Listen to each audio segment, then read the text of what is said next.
So, Ms. Hичій, let's begin with you. At your consultation meeting, you discussed the need for education on media literacy and critical thinking. Could you please explain and expand on these suggestions? Thank you, Madam Commissioner, for the invitation to appear before you today. I think a little background would be in order to set the stage for why we make this recommendation. So disinformation is, as we know, one of the principal instruments of Russian hybrid warfare that has been deployed against Western democracies to destabilize them. After World War II, the Ukrainian Canadian community was targeted by the Soviet Union, and today continues to be targeted by its successor state, Russia. In its most recent annual report, CSIS stated, Russia also continues to attempt to discredit Canada's Ukrainian community, falsely claiming that it is composed of neo-fascists who control Canada's foreign policy.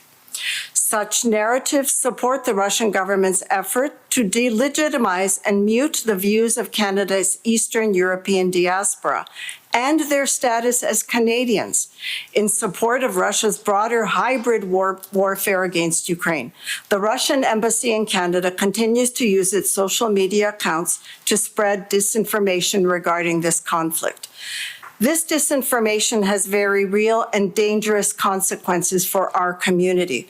Our recent community survey showed that the number of respondents experiencing hate-motivated incidents because of their support for Ukraine has risen dramatically, from under 1 in 3 before Russia's full-scale invasion to almost 1 in 2 after the invasion. Successive ministers of public safety have refused to condemn this activity.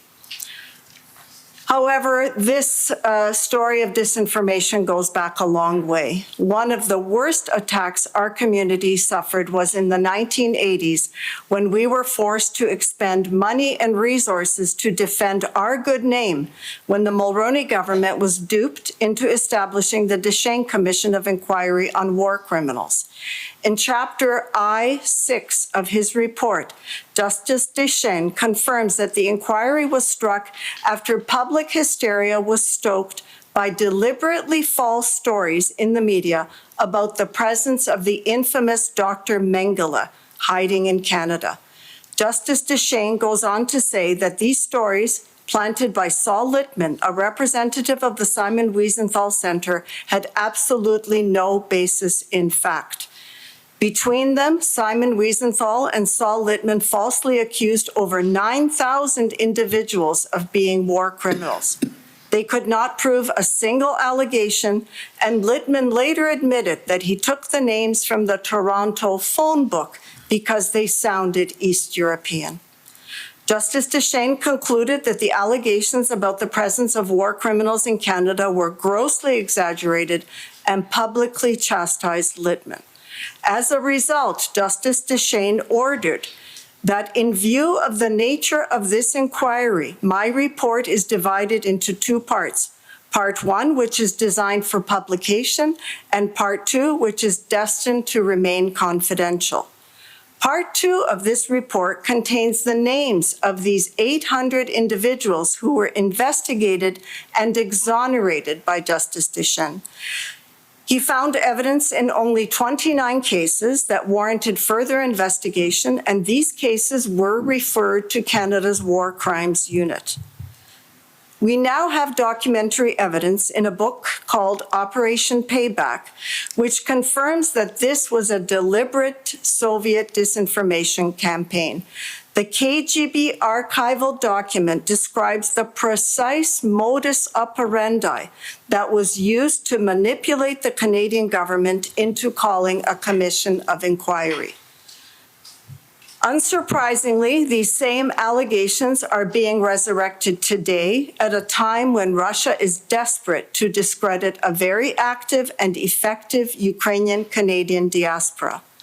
What is surprising is that the government is falling for the same tricks and is seriously considering the release of the names of hundreds of Canadians who were falsely accused of being war criminals and who were cleared by Justice Deschênes of any wrongdoing.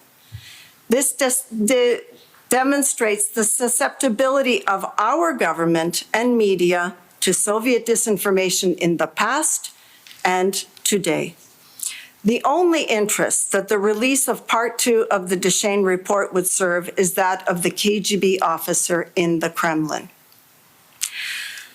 The recent widely publicized scandal about a Russian propaganda film that was funded by Canadian tax dollars provides further illustration of Canadian gullibility and naivete. How does someone with a known public history of working for and producing 11 films for the sanctioned Russian propaganda network Russia Today get $340,000 of Canadian taxpayers' money to make a movie whitewashing Russia's genocide against Ukraine? How does any credible granting agency believe that someone could film a movie in Russian-occupied Ukrainian territory, embedded in Russian troops, invading troops, without Russian military intelligence being aware of this individual's presence and actively condoning the filming and even dictating the direction of this film? How does any funding agency treat such an individual as a legitimate documentary filmmaker when other Westerners are routinely arrested in Russia and used to exchange Russian assets in the West, such as journalist Evan Gershkovich? Less fortunate are the Russians who dare to stand up to Putin: Anna Politkovskaya, Boris Nemtsov, Alexander Litvinenko, and countless others who have been murdered by the Kremlin. So I come to our recommendation, which is that Canada should build the resilience of Canadians to disinformation by developing disinformation and propaganda literacy programs like those in Finland, Denmark, and Norway, where critical thinking and media literacy are taught from kindergarten.